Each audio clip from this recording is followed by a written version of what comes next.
इसमें सबसे पहले हम परफॉर्मेंस को ज़रा रिविजिट करते हैं कि कैसे सिंगल साइकिल पाइपलाइन कितना कैसे बेहतर है सिंगल साइकिल से। तो सिंगल साइकिल में अगर आप कंपैरिजन कर लें तो सिंगल साइकिल में एक इंस्ट्रक्शन को एग्जीक्यूट होते हुए 12 नैनो सेकंड लगते हैं, जो कि आपको ये एग्जांपल में दिखाया गया है। अगर इसी को आप पाइपलाइन के अंदर चलाएं तो पहले जो इंस्ट्रक्शन को एग्जीक्यूट होते हुए ये 15 सेकंड लेगी, क्योंकि आपको पता है कि जो पाइपलाइन है उसका हर स्टेज को एक ही टाइम दिया जाता है। वो एक छोटे छोटे क्लॉक्स में जो है इसको एग्जीक्यूट करता है, और जो सिंगल साइकिल है वो एक बड़े क्लॉक के अंदर इसको सारा को, तो आप इन सब को ऐड करके ये 12 सेकंड बनते हैं, 12 नैनो सेकंड बनते हैं, तो उसमें वो एग्जीक्यूट हो जाएगा। लेकिन अगर आप पाइपलाइन की तरफ जाएं तो वो हर एक को एक अलग टाइम देता है, तो इसका मतलब है हर एक को एक जैसा टाइम देगा। तो 3 नैनो सेकंड इसको, 3 नैनो सेकंड इसको, सबको 3 3 नैनो सेकंड मिलेगा। तो इसका मतलब है कि आपको टोटल 15 नैनो सेकंड चाहिए होगी। तो एक इंस्ट्रक्शन को चलाने के लिए सिंगल साइकिल बेहतर है as compare to the pipeline.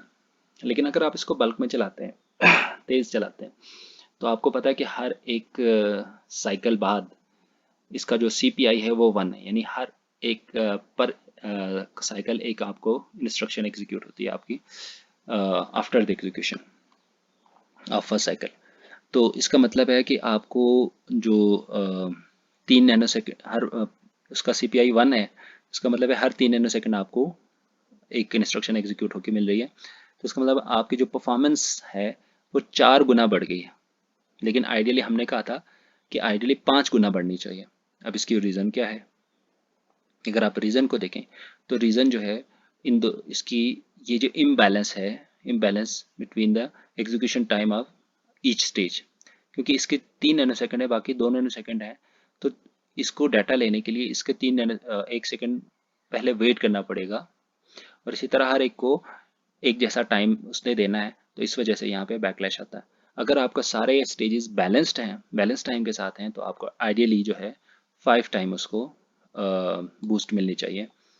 अब आइडियल स्पीड अप, ये जो डायग्राम है ये तो हम देख चुके हैं पहले से ही। इसमें एग्जीक्यूशन टाइम और थ्रूपुट का हमने कहा था। एग्जीक्यूशन टाइम एक इंस्ट्रक्शन को चलाने के लिए कितना टाइम चाहिए, जो कि जैसे कि आपने देखा सिंगल साइकिल और मल्टी साइकिल में।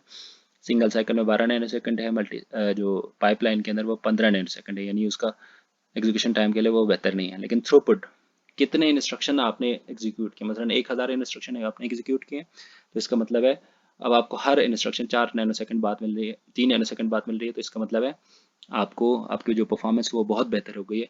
और सिंगल साइकिल में हर 12 नैनो सेकंड बाद आपको एक इंस्ट्रक्शन मिलेगी, तो इसका मतलब है उसका थ्रूपुट बहुत अ, कम होगा as compare to the pipeline.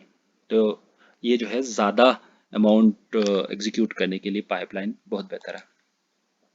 तो अब जो मसाइल क्या हैं, कि मसला ये है कि हमने जो ये इंस्ट्रक्शन चलाए इसके अंदर रियल वर्ल्ड के अंदर इस तरह के प्रोग्राम्स जो है वो बहुत कम मिलते हैं जिसके अंदर कोई मसाइल ना हो। लेकिन इस तरह के कुछ मसाइल हैं जो कि इस 5 गुना जो है, अगर हम बैलेंस भी कर देते हैं अपने स्टेजेस को, लेकिन 5 गुना आपको उसका जो स्पीड है वो मिलना बहुत मुश्किल है।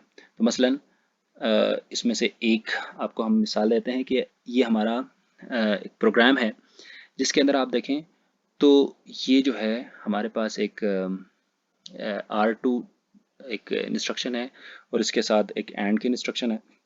अब R2 का जो है, जब तक R2 अपडेट नहीं करेगा एंड को वो डाटा नहीं मिल सकता। और जिस तरह जब तक जो R2 में डाटा अपडेट नहीं होगा और को भी डाटा नहीं मिल सकता। और इसी तरह का डिपेंडेंसी यहाँ पे भी है। तो इस तरह की चीज़ों को डिपेंडेंसी कहते हैं। अब ये इनको डाटा डिपेंडेंसी कहेंगे कि डाटा की वजह से डाटा जो है वो प्रोवाइड नहीं हो रहा। तो ये जो है अगर आप इसमें देखें तो डाटा जो आपका R2 है वो राइट होनी है 5वें साइकिल में जाके। जैसे कि आपको इसके साइकिल का पता है, ये पहला साइकिल है, दूसरा तीसरा चौथा पांचवें, पांचवें साइकिल में जाके वो राइट होगा, और आपको यहाँ पे तीसरे साइकिल के अंदर वो डाटा चाहिए। तो इसका मतलब है आपको वो अवेलेबल नहीं है। और इसी तरह अगर आपको यहाँ पे देखें तो चौथे साइकिल में इसको डाटा चाहिए, जो कि आप 5वें साइकिल में, यानी बैक इन टाइम आप डाटा नहीं दे सकते। तो इसका मतलब है आपको इसका जो आपको यहाँ पर डिले करनी पड़ेंगी। जब तक ये डाटा अवेलेबल ना हो आप इसको एग्जीक्यूट नहीं कर सकते, आप इसको डिले करते जाएंगे यहाँ तक लेके। अब इसी के साथ अगर नीचे वाले कोड्स देखें तो आपको राइट बैक जो है यहाँ पे 5वें साइकिल में हो रही है और यहाँ पे इसको डाटा चाहिए डिकोडिंग स्टेज पे। तो ये पॉसिबल है क्योंकि आपको पता है रजिस्टर फाइल के अंदर जो साइकिल के दो हिस्से होते हैं, पहला पहला जो हिस्सा होता है उसके अंदर वो राइट करता है, दूसरे हिस्से के अंदर रीड करता है। तो ये पहले हिस्से के अंदर वो राइट कर देगा और दूसरे हिस्से के अंदर रीड कर लेगा, तो दैट मीन्स इट्स ओके, इसमें कोई मसला नहीं है। और इसी तरह ये तो अगले साइकिल में चाहिए, तो अगले साइकिल में वो राइट हो चुका होगा, R2 की वैल्यू अपडेट हो चुकी होगी, तो इसका मतलब है यहाँ पे भी अपनी डिपेंडेंसीज को अगर हम कुछ भी देखें तो हमें नज़र आता है कि ये जो है ये दोनों हमारे लिए अलार्मिंग है, इनको हमें किसी न किसी तरह सॉल्व करना पड़ेगा, अदरवाइज हमें रिज़ल्ट गलत मिल सकता है, या अगर हम इसका सोल्यूशन हमें ढूंढना पड़ेगा।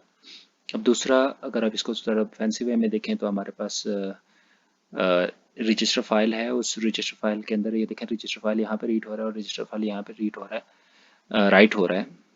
तो राइट करने से पहले रीड करना चाह रहे हैं तो ये पॉसिबल नहीं है। तो इसको पॉसिबल करने के लिए हम क्या क्या कर सकते हैं? तो इसका पहला जो सोल्यूशन है वो ये है कि आप इसको डिले करें। इसको कहते हैं स्टॉल करना, यानी आप स्टॉल कर रहे हैं। ये जो इंस्ट्रक्शंस थे इसको हमने दो दो दफ़ा दो दो साइकिल के लिए स्टॉल कर लिया, यानी स्टॉप उसको काम करने से रोक दिया। देखें अब आपके पास ये जो इंस्ट्रक्शन फैच है उसके बीच में हमने दो नॉब के ऑपरेशंस लगा दिए। अब ये नॉब के ऑपरेशंस क्या करेंगे कि इन दोनों को इसको मेमोरी स्टेज तक, यानी मेमोरी स्टेज से स्टार्ट करेगा। जैसे ही आपको राइट बैक स्टेज आएगी, अब आपको पता है कि राइट बैक स्टेज पे वो डाटा अवेलेबल होता है और ये इंस्ट्रक्शन फैच कर लेगा। तो इसका मतलब है यहाँ पे आपको दो दो जो है साइकिल के आपने डिले दे दी इसको। इसको कहते हैं स्टॉलिंग।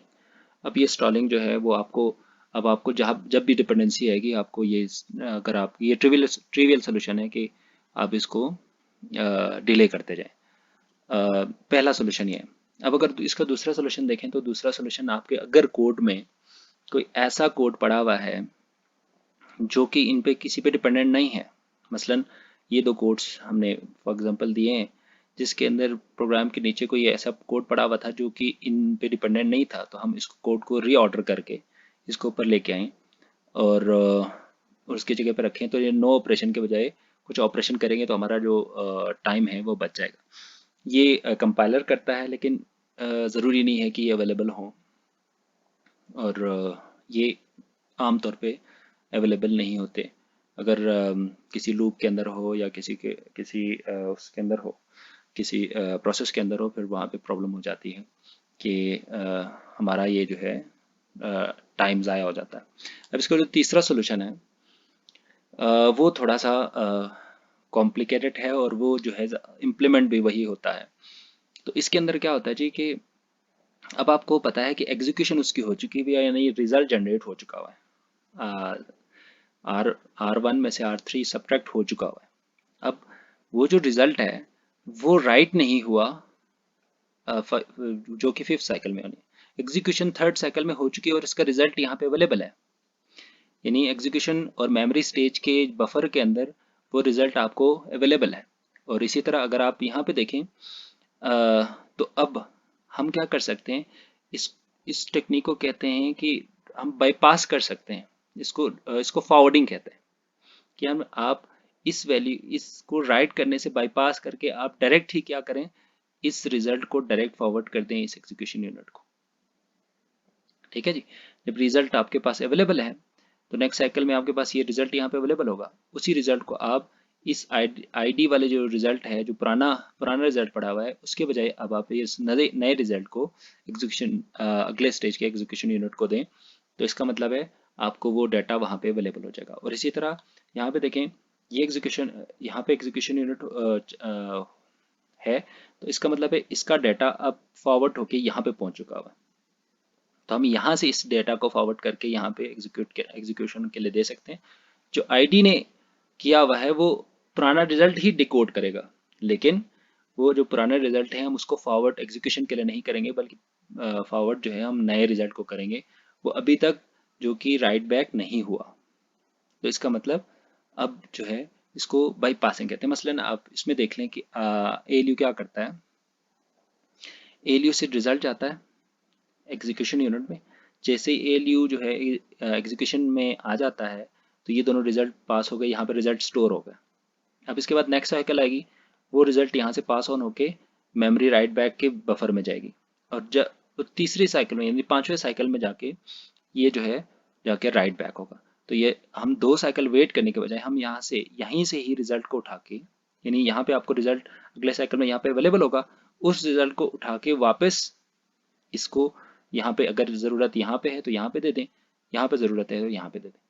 तो इससे जो है हमें इस जो फिनोमेना को हम फॉरवर्डिंग कहते हैं।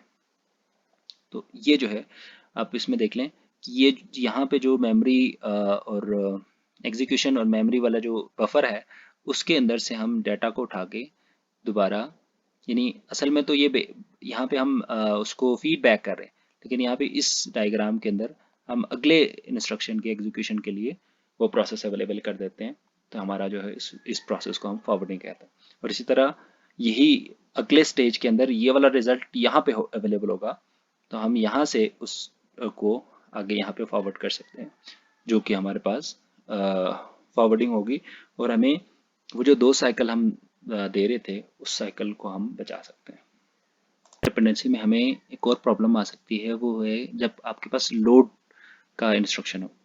तो जो अभी हमने कहा कि जो हमारे पास इंस्ट्रक्शन है, मसलन सबके इंस्ट्रक्शन है, उसका जो डेटा है वो हमें एग्जीक्यूशन के बाद अवेलेबल होगा। लेकिन अगर आप लोड का देखें, लोड में एग्जीक्यूशन के बाद आपको सिर्फ उसका जो इफ़ेक्टिव एड्रेस है वो ALU के बाहर अवेलेबल होगा। तो इसका मतलब है वहाँ से हम वो जो है हमारा वैलिड डेटा नहीं है जो कि R1 में ट्रांसफ़र होनी है। तो इसका मतलब वो जो जाएगा मेमोरी को, और मेमोरी से जो डाटा निकलेगा वो एक्चुअल हमारा रिजल्ट होगा जो कि R1 में ट्रांसफ़र होनी है। तो इसका मतलब है आपको जो डाटा चाहिए वो यहाँ पे अवेलेबल नहीं है बल्कि यहाँ पे अवेलेबल है।